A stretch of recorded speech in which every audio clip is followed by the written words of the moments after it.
I walked into my driveway at 4:30 in the afternoon, still wearing my black funeral dress, and what I saw made my heart stop. There, spilling out of the big green dumpster like trash on collection day, were my belongings. My late husband, Jerome's Navy uniform, my mama's quilts. The photo albums I'd kept for 50 years. All of it, dumped like garbage. I stood there on the sidewalk, my feet stuck to the concrete. The November wind cut through my coat, but I couldn't feel it. I could only stare at my life, my memories, my everything, scattered and broken in that metal bin. "Oh, you're back!" Vanessa's voice came from the front door. My daughter-in-law stood there with her arms crossed, wearing designer jeans and a smile that didn't reach her eyes. "Good. We need to talk."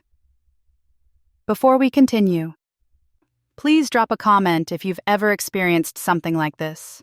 We'd love to hear your story and subscribe to the channel to help us grow. I walked toward her slowly, my purse clutched tight in my hands. "Vanessa, what's going on? Why are my things in the dumpster?" She stepped aside to let me in, but I could see past her into what used to be my home. The living room was empty. The furniture Jerome and I had picked out together, gone. The family photos that lined the hallway, gone.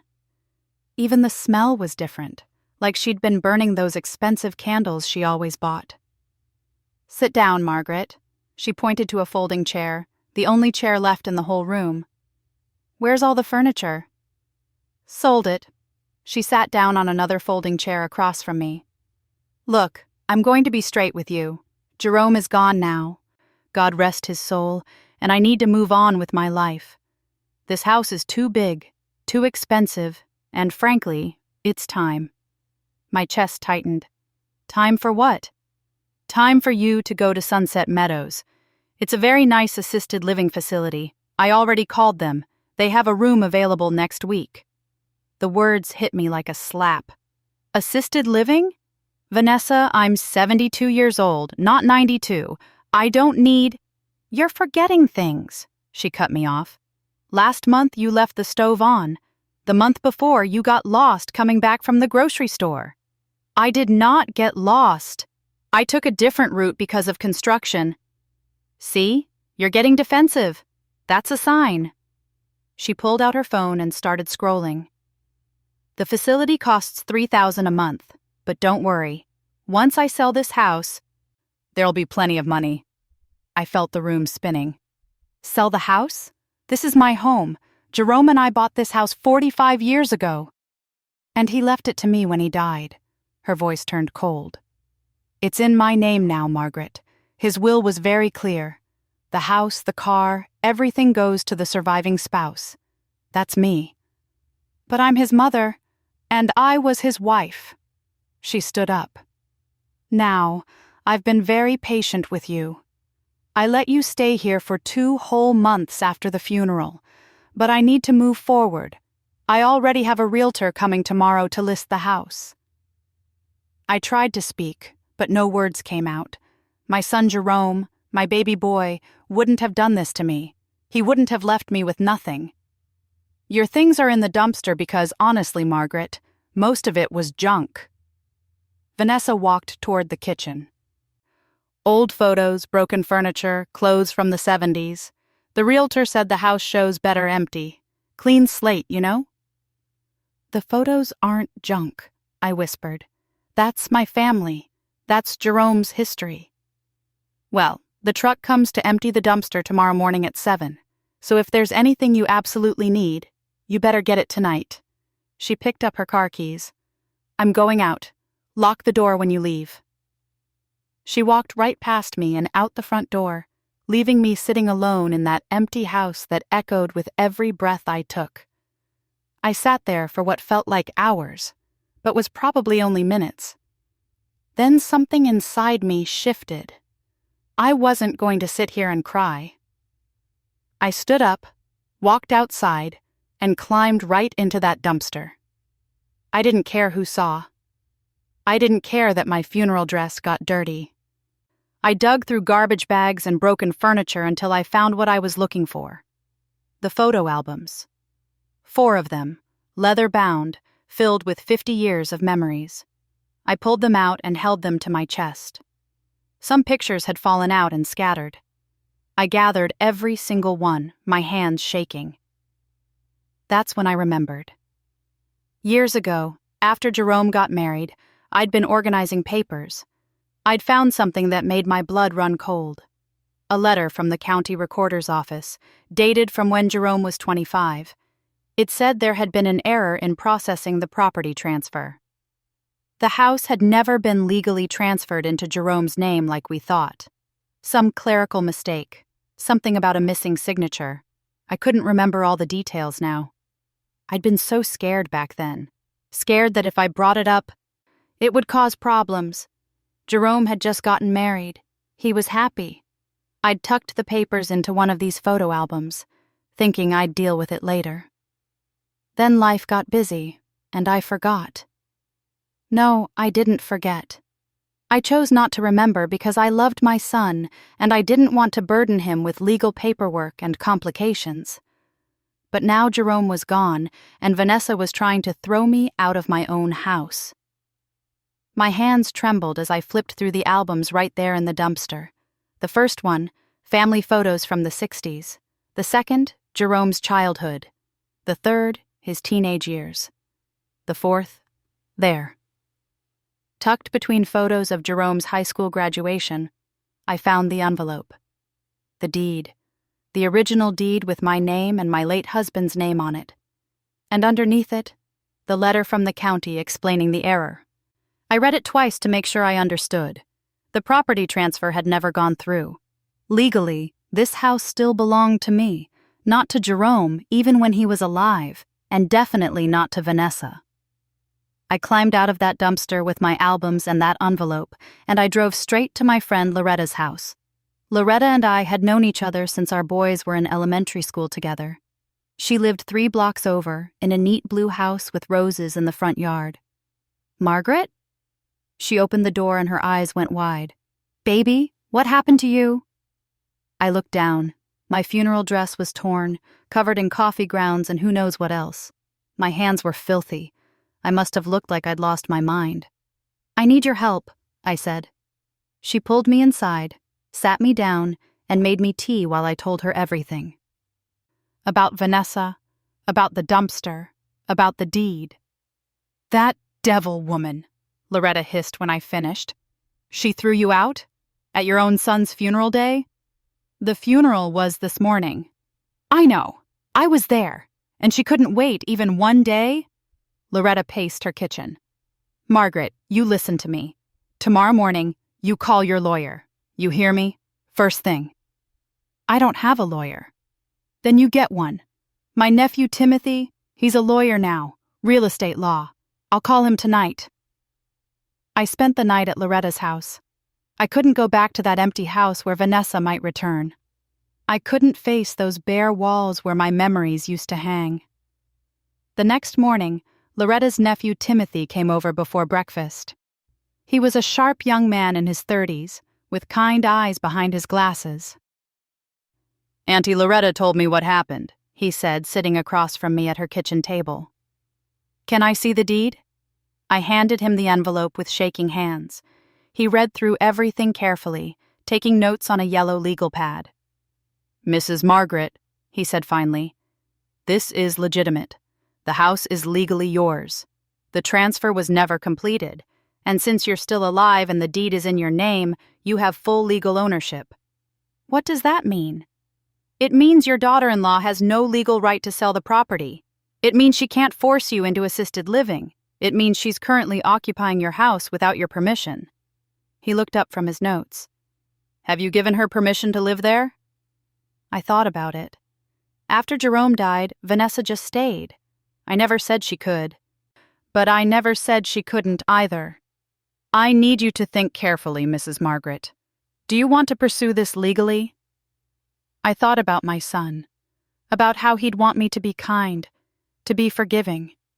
But then I thought about my belongings in that dumpster, about Vanessa's cold voice telling me I was forgetting things, getting old, needed to be put away, about her selling my furniture, my memories, My life. Yes, I said. I want to pursue this. Timothy nodded. Then here's what we're going to do. 2 days later, on Sunday, I walked into Greater Hope Baptist Church for the first time since the funeral. I'd been going to Greater Hope for 35 years. These people were my family, my community, my strength. Sister Patricia saw me first. She rushed over and wrapped me in a hug that smelled like cocoa butter and peppermint. "Margaret, baby, how you holding up?" "I'm managing," I said. "We missed you at Bible study on Wednesday. You need anything? Food? Company?" Before I could answer, Deacon Hayes came over, then Sister Gloria, then half the congregation. They surrounded me with love and concern, asking how I was doing, telling me they were praying for me.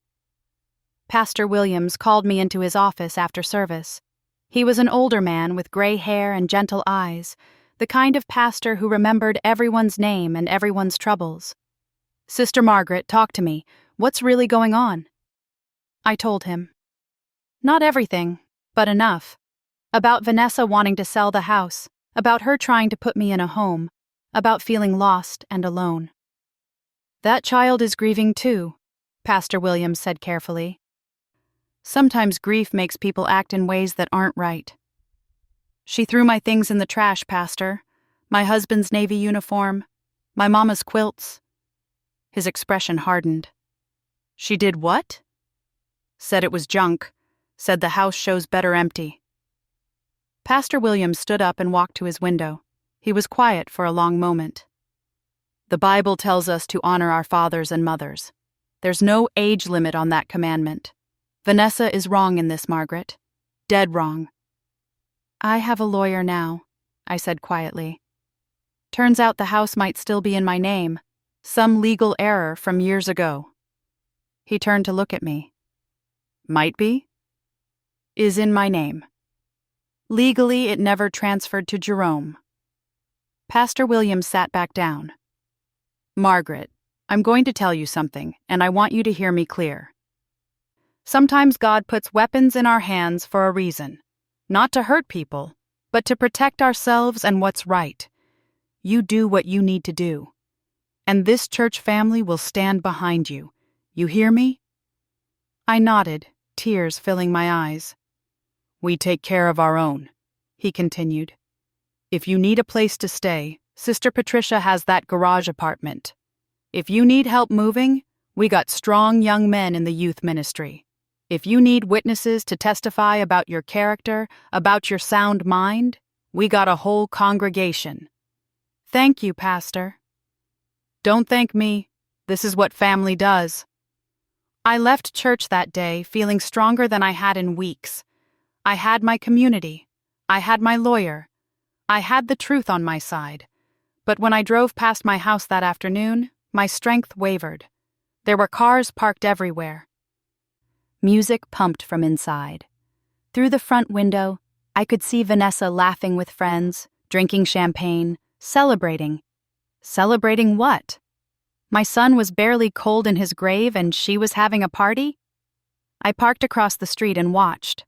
That's when I saw my grandbabies, Jerome Jr. and little Aaliyah, sitting on the front steps by themselves. JJ was only 9 years old, and Aaliyah was 6. They looked so small, so sad. I got out of my car and crossed the street. "Hey, babies!" "Grandma!" Aaliyah ran to me and hugged my legs. JJ followed, moving slower, trying to be the man of the house even though he was still just a boy. "What are you doing out here?" I asked. "Mama's friends are loud," JJ said. "She told us to go outside." My heart broke. "Come on, let's sit together." We sat on those steps, the 3 of us, while the party went on inside. I braided Aaliyah's hair while JJ told me about school. For a few minutes, everything felt normal. Then, Vanessa opened the front door. "What are you doing here, Margaret?" "Visiting my grandchildren." "Well, you can't. We're having a private event." She looked at the kids. "JJ, Aaliyah, inside, now." "But Mama," Aaliyah started. "Now." The kids went inside, looking back at me with sad eyes. Vanessa stepped onto the porch, pulling the door closed behind her. "You need to stop showing up here," she said. "This is my house now, and you're not welcome." "Those are my grandchildren." "And they're my children. If you want to see them, you can call first and schedule it like a normal visitation. But these random drop-bys, they stopped today." I stood up slowly, my knees aching. "Vanessa, you're making a mistake." "The only mistake I made was letting you stay here as long as I did." She pulled out her phone. "In fact, I'm done being nice. See this? This is my realtor. We're listing the house tomorrow. I've got 3 showings scheduled for this week, and we're expecting offers by Friday. So you better find yourself somewhere to live because in 30 days, whoever buys this house is going to want you gone." "You can't sell what you don't own." She laughed. "Excuse me?" "I said you can't sell what you don't own." "Are you senile? Jerome left this house to me. It's in the will. My lawyer verified everything." "Did your lawyer verify the deed?" Something flickered in her eyes. Uncertainty. "What are you talking about?" "The deed, Vanessa. The actual property deed. Did your lawyer check it?" "Of course he did. It's all legal." "Then why don't you go find it and show me?" I smiled sweetly. "Should be easy, right? Just pull up the deed and prove the house is in your name." She stared at me, and I watched her mind work. Watched her realize that she'd never actually seen the deed. That she'd just assumed, based on the will, that everything transferred to her. "Get off my property," she said slowly. "It's not your property. But I'll leave. For now." I started walking toward my car, then turned back. "Oh, and Vanessa? That deed you're looking for? The one that proves you own this house? I found it. In the dumpster. You know, with all that junk you threw away." Her face went pale. "Sweet dreams," I said, and drove away. I went back to Loretta's house and called Timothy. "She's trying to sell the house this week. We need to move fast." "I'm already on it," he said. "I filed a notice of claim with the county recorder's office this afternoon. No sale can go through without clearing that claim first. And tomorrow morning, I'm filing for formal eviction." "Eviction?" "She's living in your house without permission, Mrs. Margaret. That makes her a tenant at will. And as the legal owner, you have every right to evict her." That night, I couldn't sleep. I kept thinking about my grandbabies, about how this would affect them. JJ and Aaliyah didn't deserve to be caught in the middle of this mess. But then I thought about Vanessa celebrating while my son's body was barely settled in the ground, about my belongings in the trash, about her calling me senile, saying I was forgetting things, trying to lock me away in some facility. No. I'd been quiet long enough. I'd been nice long enough. It was time for the truth to come out. The next morning, I woke up to 17 missed calls, all from Vanessa. I didn't call back. Instead, I got dressed, had breakfast with Loretta, and waited. At 9 a.m., my phone rang again. This time, I answered. "You witch!" Vanessa screamed. "What did you do? The realtor just called. She said there's some kind of legal claim on the house and she can't list it until it's cleared." "That's correct." "This is my house. My house." "Actually, it's not. And you know what the worst part is, Vanessa? I would have let you stay. After Jerome died, if you'd just been kind to me, if you'd treated me like family, I would have signed the house over to you eventually, for my grandchildren's sake. But you threw my memories in the trash. You called me senile. You tried to lock me away. You can't do this." "I already did. You'll be getting eviction papers today. You have 30 days to vacate my property." "I'll fight this. I'll get lawyers. You can try, but the deed doesn't lie. The house was never Jerome's to leave you. It's mine. It's always been mine. And now, thanks to you throwing the only copy in the dumpster, you have no proof otherwise." The line went quiet. Then, "What do you want?" "What do I want?" I laughed, but there was no humor in it. "I want my son back. But since I can't have that, I want you out of my house." Please, Margaret, I made a mistake. I was grieving. I wasn't thinking straight. You were thinking straight enough to sell all my furniture and throw a party. That wasn't a party. I needed support. I had friends over. I saw you, Vanessa. Champagne and music while your husband's mother sat across the street with his children on the porch. Don't insult me by lying now. Another long silence. Then her voice came back, different now, cold and calculated. If you do this, you'll never see JJ and Aaliyah again. My heart stopped. What? You heard me. You want to play hardball? Fine. But those are my children, and I decide who gets to see them. You evict me, you sue me, you take this house? You'll never see your grandchildren again. I'll move across the country if I have to. You wouldn't. Try me. The line went dead. I sat there, phone in my hand, and felt everything crumble. Because I knew she meant it. I knew Vanessa would absolutely use those babies as weapons, would take them away from me, just to hurt me.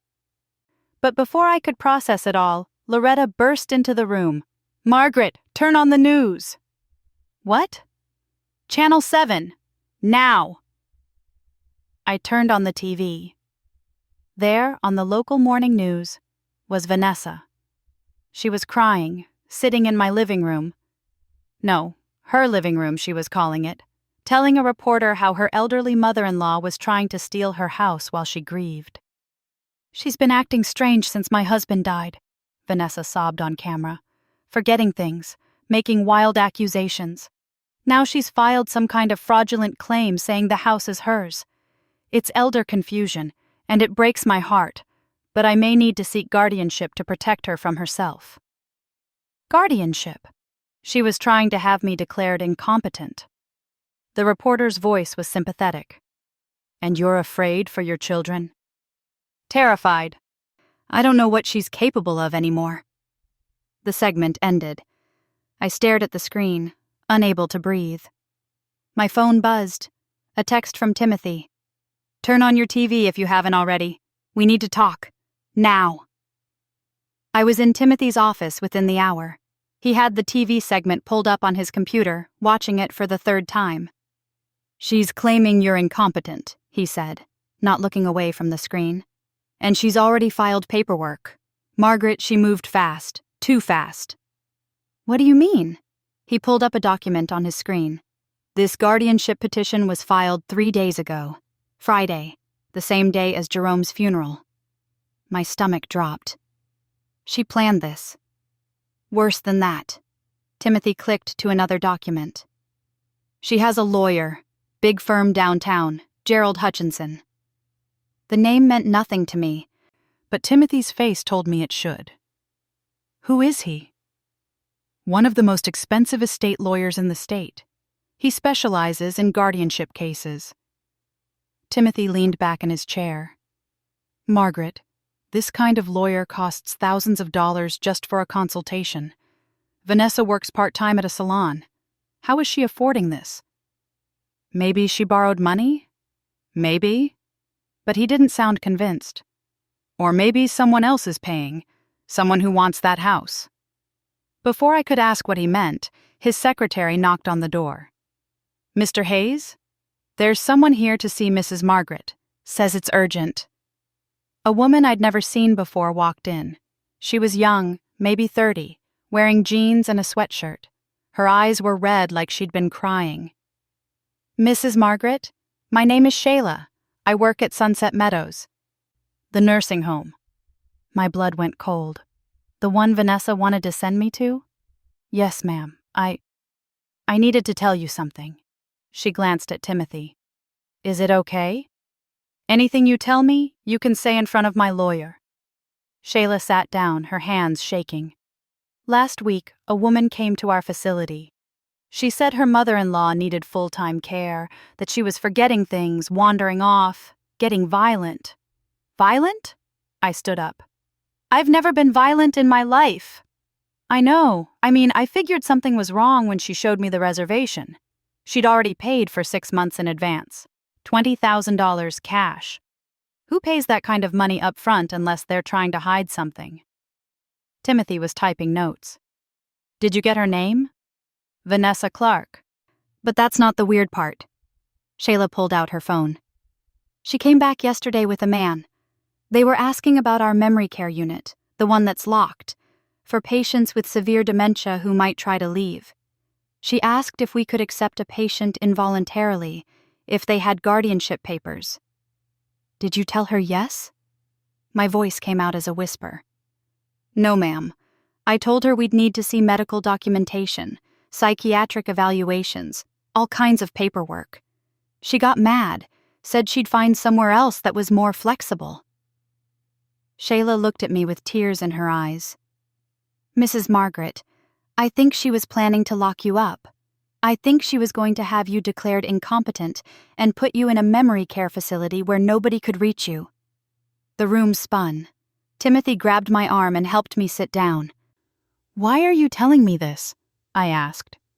Because my grandmother raised me, and when she got older, my aunt tried to do the same thing, tried to lock her away and take her house. I couldn't stop it then, but I can help you now. She handed me a folder. I printed out everything, the reservation, the payment records, the notes from her visits. It's all here. Timothy took the folder and started reading. His expression got darker with each page. This is premeditation. She was planning this before Jerome even died. What? Look at the date on the initial inquiry, 3 months ago. Jerome was still alive. The truth hit me like a train.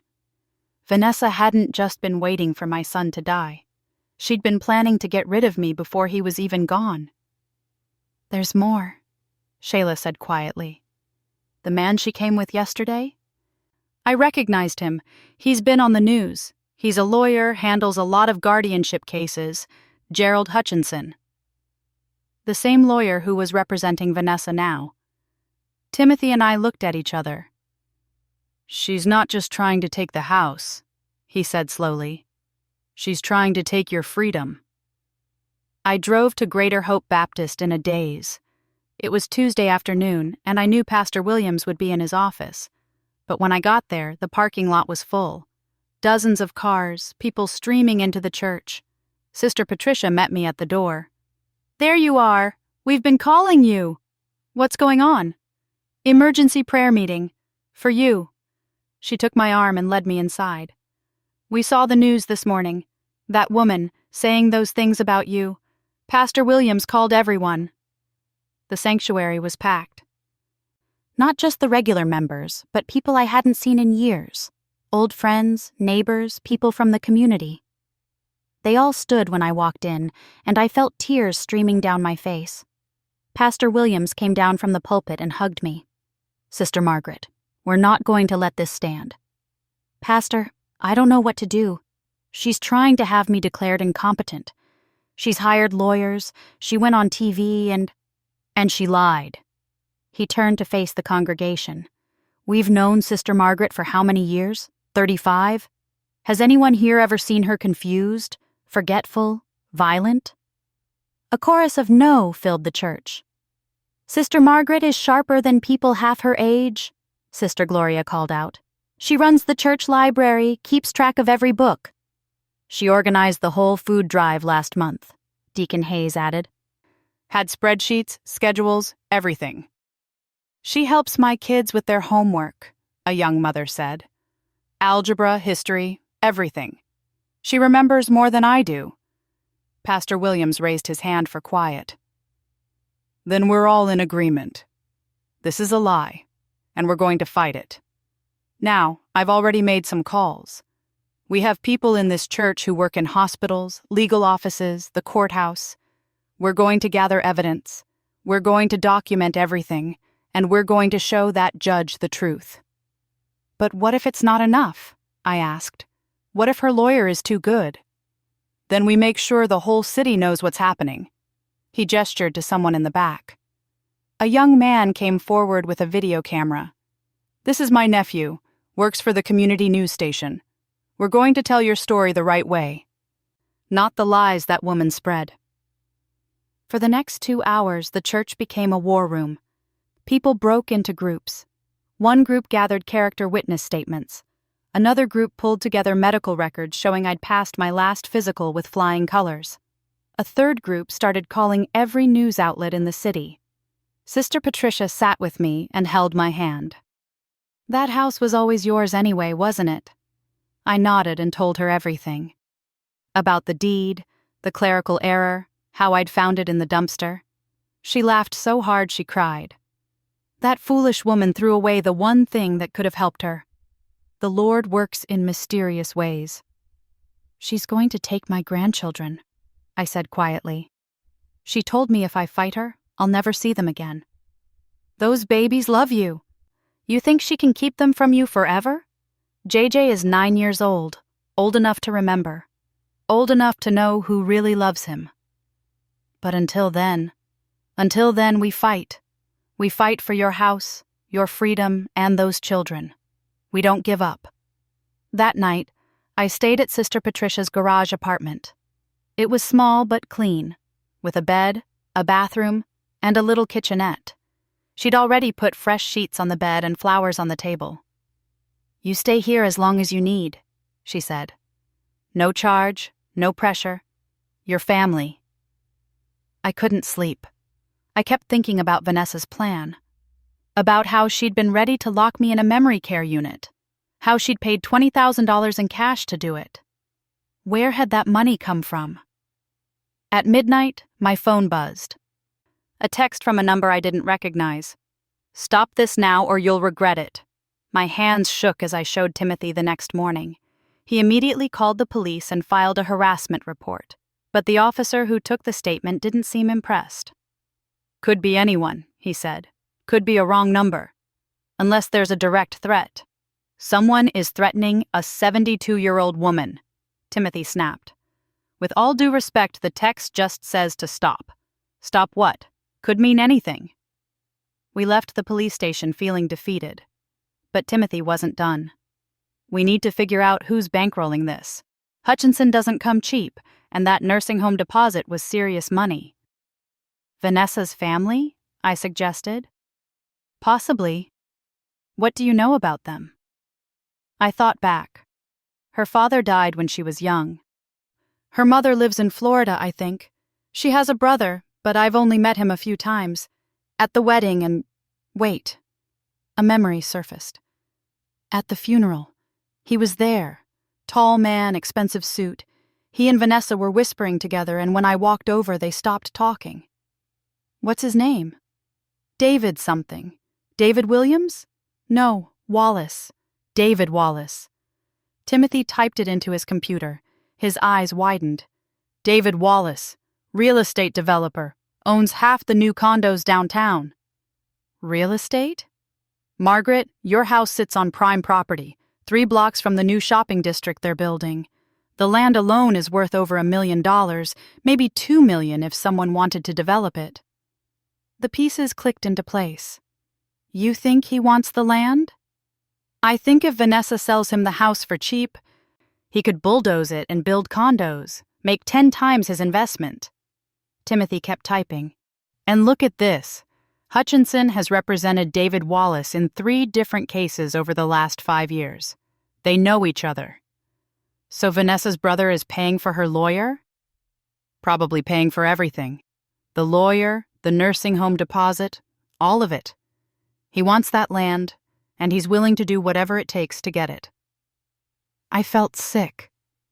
This wasn't just about a daughter-in-law being cruel. This was about money, development, greed. "We need proof," Timothy said. "We need something that links David to this whole scheme." That's when my phone rang. It was Shayla from the nursing home. "Mrs. Margaret, you need to hear this." She sounded breathless. "I was cleaning out files and found something. The deposit Vanessa made? It wasn't from her account. The check was signed by David Wallace. I have a copy." "Can you send it to my lawyer?" "Already done. Check your email." Timothy pulled it up. There it was, clear as day. A check for $20,000, signed by David Wallace, with a memo line that read, "M. Clark, holding fee." "Holding fee," Timothy read out loud. "Like she was holding you there. Like you were property. My phone rang again. This time it was a number I recognized. Vanessa. "We need to talk," she said. No fake sweetness this time, just cold business. "I have nothing to say to you. You will want to hear this. Meet me at the house in 1 hour. Come alone." "I'm not—" "Your granddaughter asked about you today, Aaliyah. She wanted to know why Grandma doesn't love her anymore."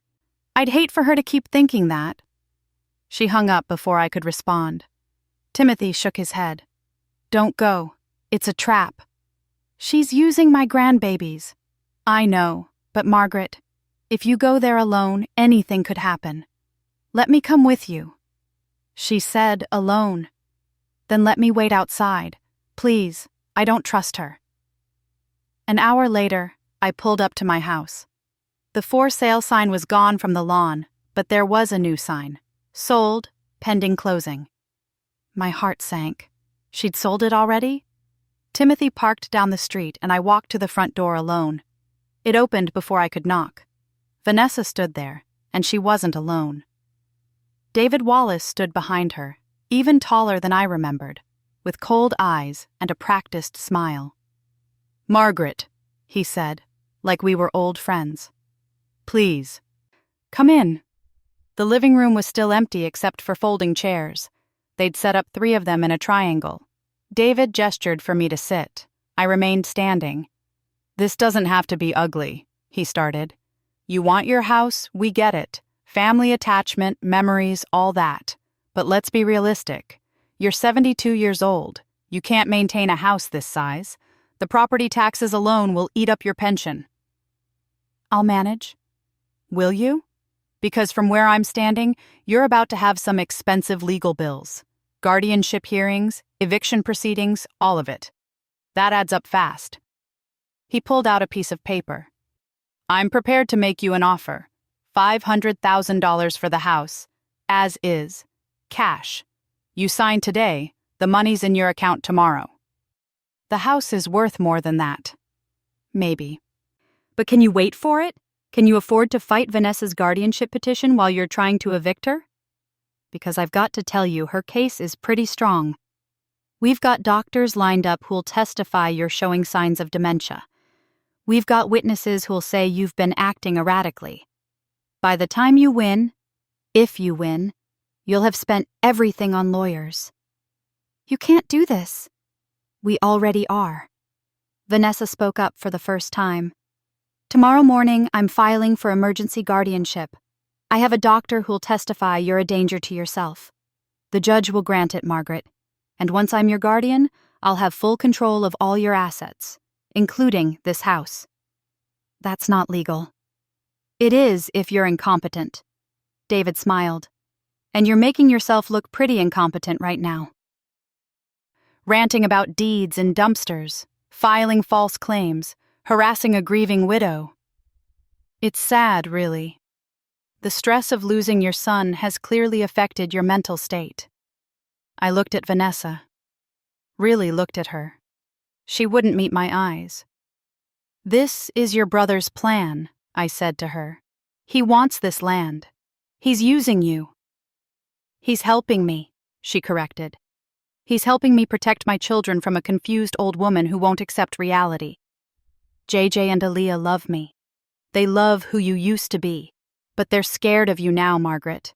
Aaliyah cried last night. She said you looked angry the last time she saw you. Said she was afraid you might hurt her." "That's a lie." "Is it? Or is that the dementia talking?" Vanessa finally looked at me, and her eyes were empty. "Sign the paper, Margaret. Take the money. Move to a nice apartment somewhere. See the kids on supervised visits. Or don't sign, and I'll make sure you end up in a locked ward at Sunset Meadows, wearing a diaper and drooling on yourself while my brother tears down this house and builds his condos." I stood there, shaking with rage and fear, because part of me knew they could do it. Money bought lawyers, and lawyers bought judges, and I was just an old woman with a deed she found in the trash. "I need time to think," I said. "You have until tomorrow morning," David said. 9 a.m., my office. Sign the papers or we file for emergency guardianship at 10. I walked out of that house and got in my car. Timothy was out of his car and at my window before I could process what had just happened. What did they say? I told him everything. The offer, the threat, the timeline. They can't do this, he said. We have evidence. We have the deed. We have proof of their scheme. Do we have enough? Can we stop an emergency guardianship hearing and... I checked my watch. Less than 24 hours? Timothy's face said it all. We had evidence, but we didn't have time. We need something bigger, he said. Something that blows this whole thing open before that hearing tomorrow. We sat in the car, both of us thinking. Then my phone buzzed. A text from a number saved as JJ's iPad. Grandma, Mama took our phones, but I still have iPad. Come get us, please. She's scaring Aaliyah. We're at Uncle David's office building, 15th floor. Please hurry. I showed Timothy. His face went pale. It could be a trap, he said. Or my grandbabies really need me. If you go, they could say you're kidnapping them. They could use it as proof you're unstable.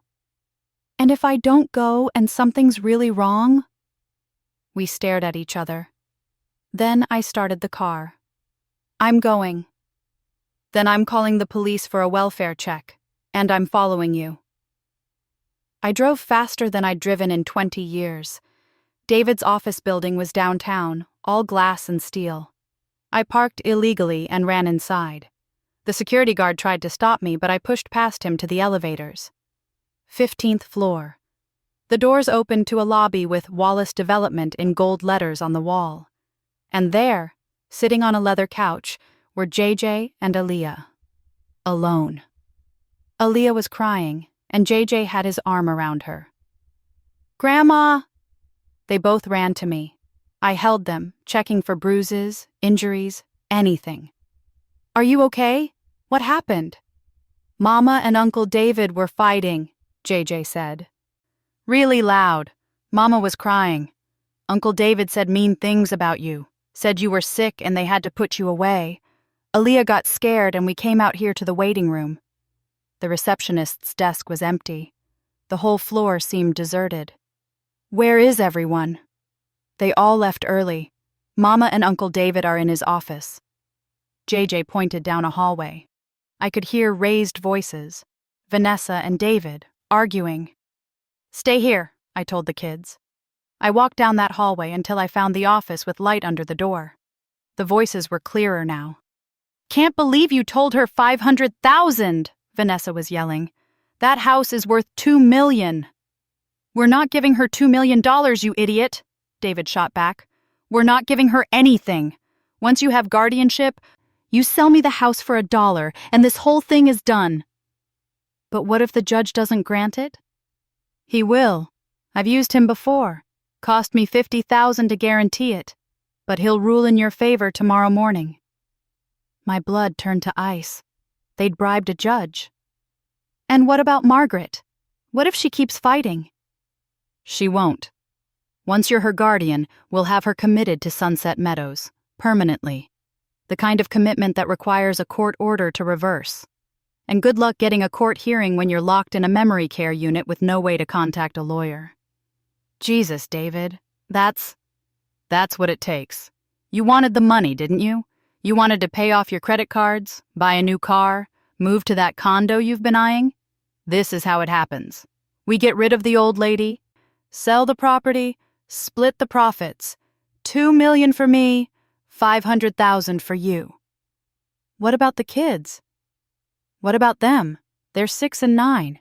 They'll forget about Grandma in a year. I couldn't listen anymore. I turned and ran back to the waiting room, pulled out my phone, and realized I'd been recording the whole conversation. Timothy had showed me how to use the voice recorder app weeks ago, and I'd started it the moment I heard them fighting. I had everything. The bribe, the scheme, the admission they were planning to lock me away permanently. Timothy burst out of the elevator with 2 police officers. We got a 911 call about children in distress. It was me, I said. I made the call, and you need to hear this. I played the recording right there in the lobby. The cops listened, their expressions getting darker with each second. One of them keyed his radio. Dispatch, we need detectives downtown. Wallace Development Building. Possible conspiracy, bribery, elder abuse. David and Vanessa came out of the office. They stopped dead when they saw the police. What's going on? David demanded. Mr. Wallace, we need you to come with us, one officer said. On what charge? We'll start with conspiracy to commit fraud and attempted bribery of a public official. The rest we'll figure out downtown. I watched them get arrested. Watched Vanessa cry and David demand his lawyer. Watched the police put them in separate cars. But then I heard Aaliyah screaming, Mama! Grandma! Where are they taking Mama? I knelt down and held both kids. Your mama did some bad things, baby. She needs to talk to the police. Are we going to jail too? JJ asked, trying to be brave, but I could hear the fear. No, baby. Never.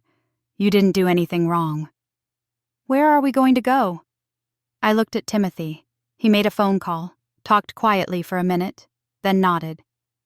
You're coming home with me, I said. To your real home. We went back to my house that night. The police had cleared it as part of the investigation, said I could stay there since I was the legal owner. Timothy helped me carry the kids inside. The house was still empty, but we had each other.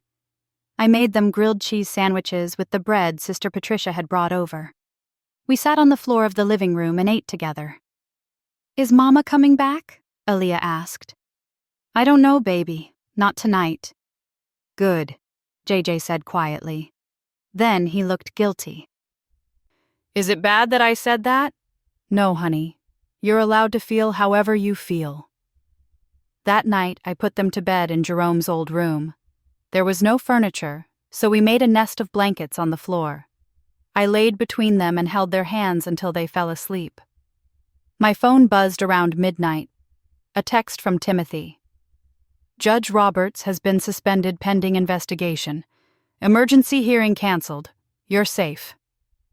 But as I lay there in the dark, listening to my grandchildren breathe, I knew we weren't safe yet. Vanessa would make bail. David had money and lawyers. This war was far from over. In fact, it was just beginning. Vanessa made bail in 18 hours. David made it in 12. By Friday morning, they both had new lawyers, and those lawyers were filing motions faster than Timothy could read them. Emergency custody hearing, Timothy said, his voice tight as he read from his phone. Vanessa's lawyer is arguing that you kidnapped the children, that you're holding them unlawfully. The hearing is Monday morning. I looked at JJ and Aaliyah eating breakfast at Sister Patricia's table. We'd moved back to her garage apartment because I didn't trust being alone in that empty house. I didn't kidnap them. The police were there. They saw everything. Doesn't matter. She's their mother. Legally, she has custody unless a court says otherwise. He kept scrolling. And they're filing a counterclaim on the house, saying the deed you found is a forgery, that you manufactured evidence. That's insane. The county has the original records, which they're claiming were tampered with. Margaret, they're throwing everything at the wall to see what sticks. And with enough money, some of it might stick. I felt my chest tighten. So what do? We go to court Monday. We present our evidence. We show the recording, the check from David, Shayla's testimony, all of it. He paused. But I need you to prepare for the possibility that the judge awards temporary custody to Vanessa while this all gets sorted out. No. I stood up. No, I'm not giving those babies back to her. You might not have a choice. JJ looked up from his cereal. Grandma? Are we going back to Mama's? I forced a smile. Not yet, baby. Eat your breakfast. That Sunday, Pastor Williams called an emergency church meeting. The sanctuary was packed again, even fuller than before. People stood against the walls, sat in the aisles. Word had spread about the arrests, about the custody hearing, about everything. We have a problem, Pastor Williams said from the pulpit. A legal problem. Tomorrow morning, there's a hearing that could take 2 innocent children away from their grandmother and give them back to a woman who was arrested for trying to lock that grandmother in a memory care facility permanently. Murmurs rippled through the congregation. Now, I've been a pastor for 42 years. I've seen a lot of things. But I've never seen evil dressed up in expensive lawyers quite like this. He looked out at the crowd. Sister Margaret needs us. Those children need us. So I'm asking, who's willing to stand up? Every hand in that church went up. Sister Gloria stood. I'll testify. I've known Margaret since 1987. That woman is sharper than my own children. Deacon Hayes stood. I'll testify too. Margaret balanced our church budget for 15 years. Never missed a penny. One by one, people stood. The school teacher who'd taught Jerome, the doctor who'd given me my last physical, the neighbor who'd watched me raise my son, the librarian who worked with me every week. 37 people volunteered to testify on my behalf. But then Sister Patricia stood up, and her voice was shaking. I need to say something. Something I should have said a long time ago.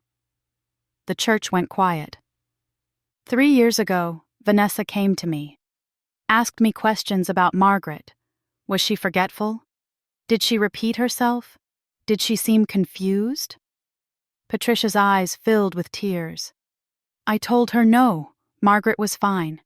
But Vanessa kept pushing, said she was worried. Said she was thinking about the future, about what would happen when Margaret got older. My stomach dropped. I thought she was being a good daughter-in-law, planning ahead. But now I realize she was building a case. Even back then, when Jerome was still healthy, she was already planning this. 3 years? Timothy whispered beside me. There's more, Patricia continued. 6 months ago, she asked me to sign a statement saying I'd witnessed Margaret acting confused. Offered me $500. I said no. I told her to leave my house and never come back.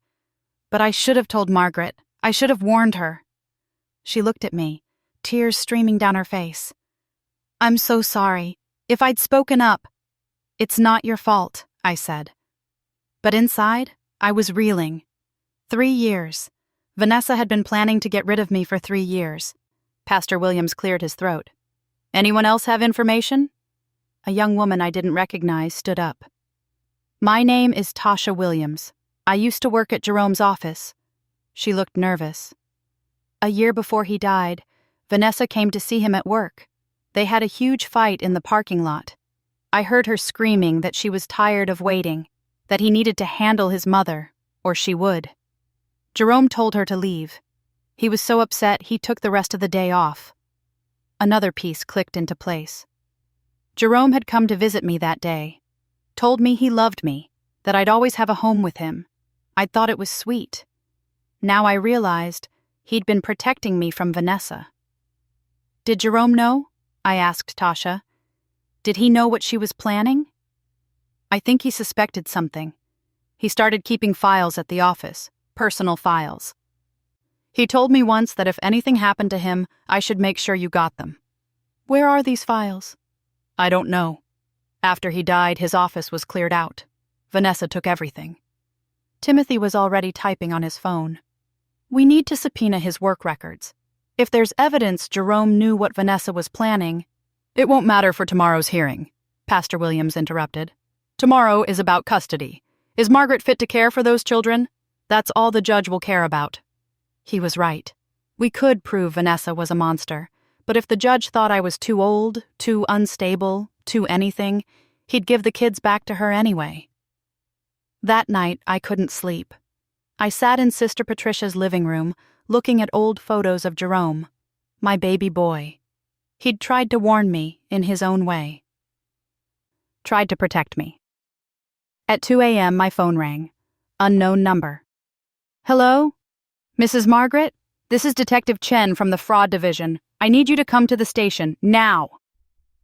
What's wrong? Are the kids? The kids are fine. But we've uncovered something you need to see. It's about your son. Timothy met me at the police station. Detective Chen led us to a conference room where files were spread across the table. We executed a search warrant on David Wallace's office, she explained. Found these in a locked safe, financial records going back 5 years. And this. She handed me a document. It was a life insurance policy. On Jerome. For $2 million. I don't understand, I said. Jerome had life insurance. $50,000. Just enough to cover funeral expenses. That was his work policy. This is a private policy, taken out 3 years ago. She pointed to the beneficiary line. By Vanessa, without his knowledge. The room spun. How is that legal? It's not. She forged his signature. We're comparing it to other documents, but it looks like she's been practicing his signature for years. And look at the medical questionnaire. She showed me another page. It asked about health conditions, medications, family history. Every answer was wrong. It listed conditions Jerome never had, medications he never took. She was trying to get the policy to pay out faster, Detective Chen said. If he had all these pre-existing conditions and he died suddenly, it would look natural. Expected, even. Are you saying... I couldn't finish the sentence. We're saying your son's death needs to be investigated. The medical examiner ruled it a heart attack, but given this evidence, we're requesting an autopsy review. I thought about Jerome's last days, how he'd been tired, complained about headaches, how Vanessa had been so attentive, making him special meals, giving him vitamins. Vitamins. She was poisoning him, I whispered. She was slowly poisoning my son.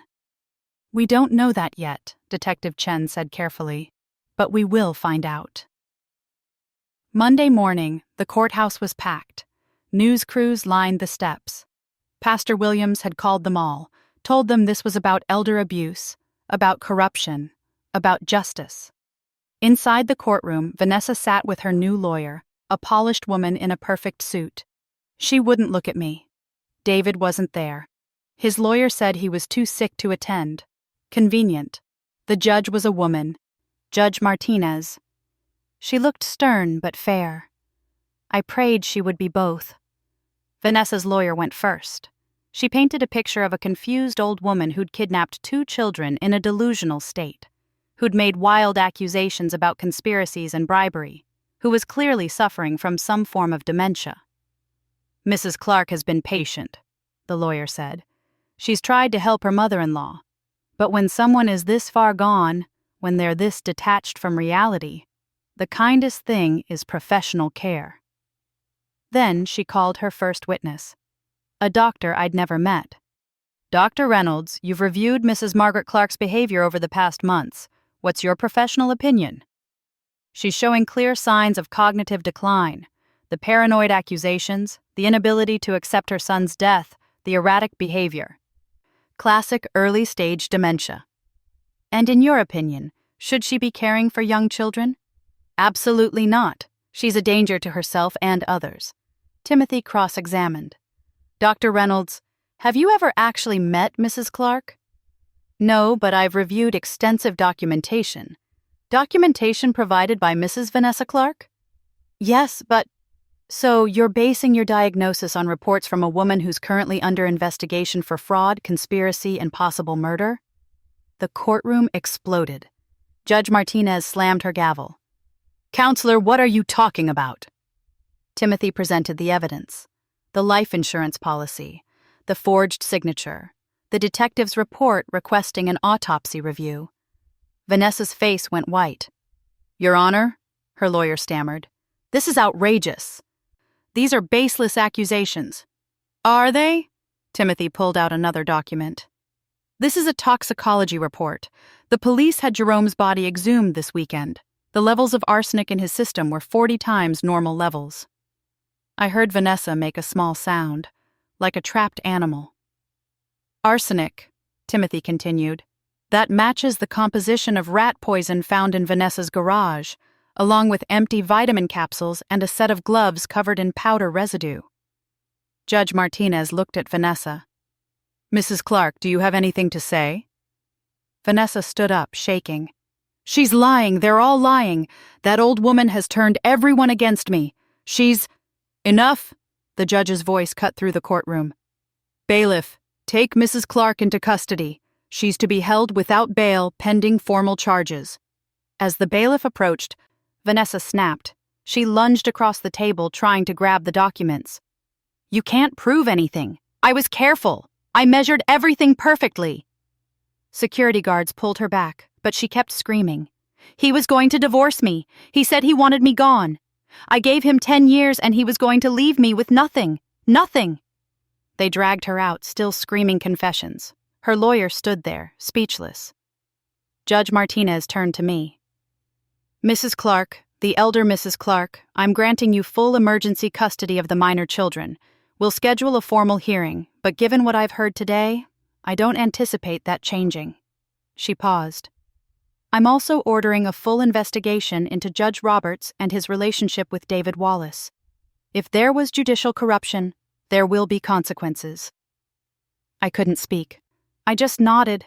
Timothy hugged me. The courtroom erupted in applause.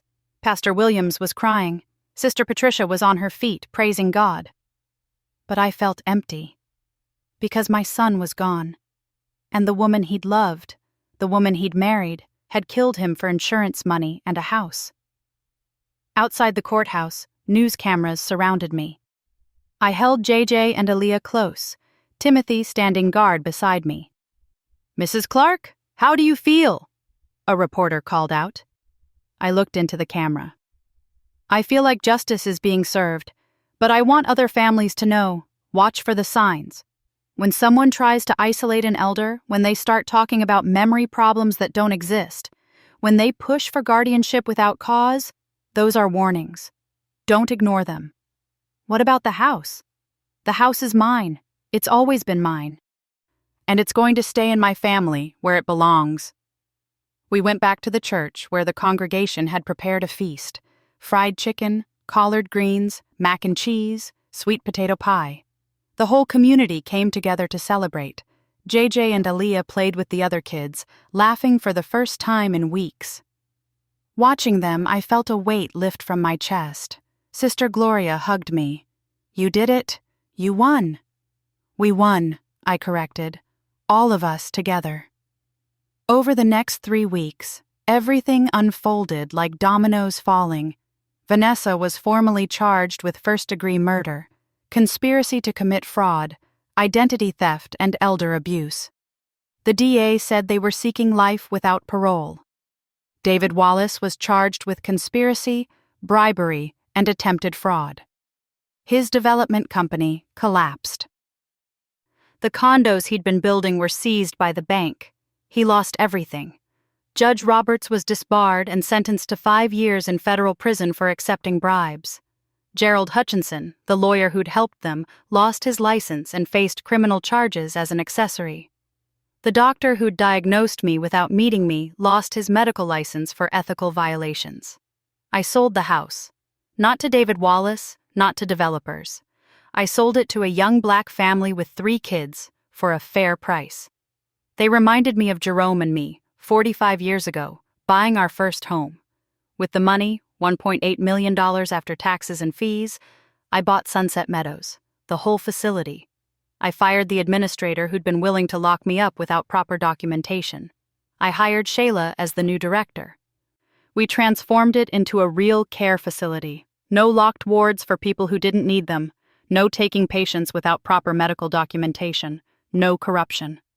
And yes, there was poetic justice in it.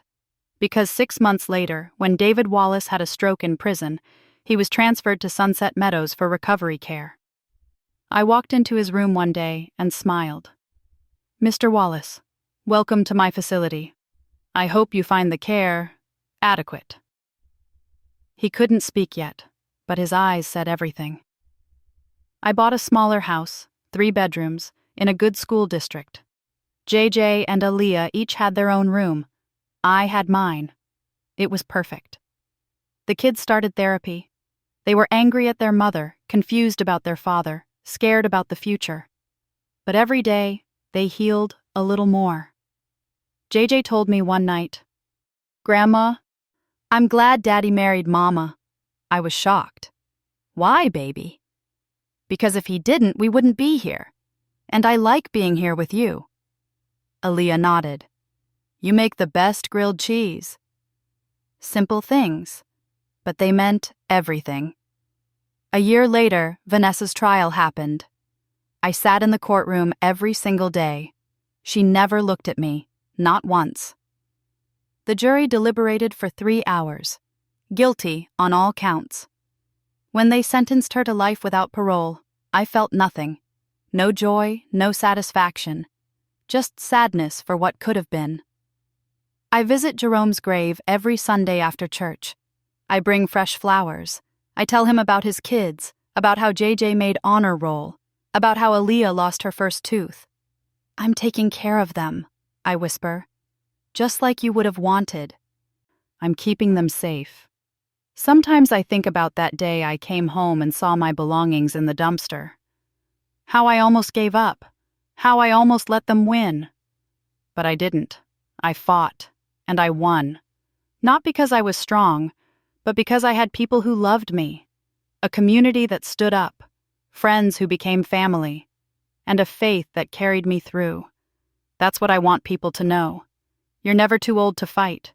You're never too weak to stand up. And you're never, ever alone if you have people who truly love you. JJ and Aaliyah call me Mama now, sometimes. It slips out when they're tired or scared. I don't correct them.